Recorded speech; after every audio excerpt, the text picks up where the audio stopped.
سارا نام کی ایک نوجوان عورت تھی جسے ہمیشہ محسوس ہوتا تھا کہ وہ کسی چیز کی تلاش میں ہے۔ وہ رشتے سے دوسرے رشتے میں چلی گئی، کبھی بھی وہ نہیں ملا جس کی وہ تلاش کر رہی تھی۔ ایک دن اس کی ملاقات ریان نامی شخص سے ہوئی۔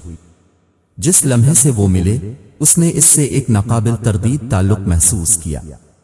وہ گھنٹوں باتیں کرتے، ہنستے اور اپنی امیدیں اور خواب بانٹتے۔ رات ختم ہونے پر سارا جان گئی کہ اسے ریان میں کوئی خاص چیز ملی ہے۔ انہوں نے ڈیٹنگ شروع کر دی اور ان کا رشتہ تیزی سے سنجیدہ ہو گیا۔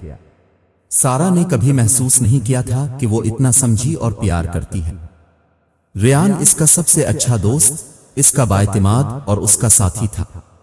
وہ جانتی تھی کہ آخرکار اسے وہ شخص مل گیا ہے جس کی وہ ہمیشہ سے تلاش کر رہی تھی۔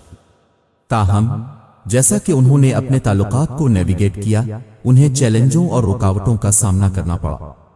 سارا کے خاندان نے ریان کو منظور نہیں کیا اور اس نے ذاتی شیطانوں کے ساتھ جدوجہد کی، لیکن اس سب کے ذریعے وہ ایک دوسرے کے لیے پرعزم رہے، ہمیشہ ایک دوسرے کے بازوؤں میں واپسی کا راستہ تلاش کرتے رہے۔ سال گزر گئے اور سارا اور ریان کی شادی ہو گئی۔ انہوں نے ایک ساتھ زندگی بنائی، محبت، ہنسی اور خوشی سے بھری ہوئی تھی۔ جیسے جیسے وہ ایک ساتھ بوڑھے ہوئے، انہوں نے اپنے سفر پر پیچھے موڑ کر دیکھا اور ہر اس چیلنج کے لیے شکر گزار تھے جس کا انہوں نے سامنا کیا تھا اور ہر رکاوٹ پر قابو پایا تھا۔ اور اس طرح سارا اور ریان نے اپنی زندگی ایک ساتھی کے طور پر گزاری، جو محبت کی طاقت اور اس سفر کا ایک خوبصورت ثبوت ہے جس پر یہ ہمیں لے جا سکتا ہے۔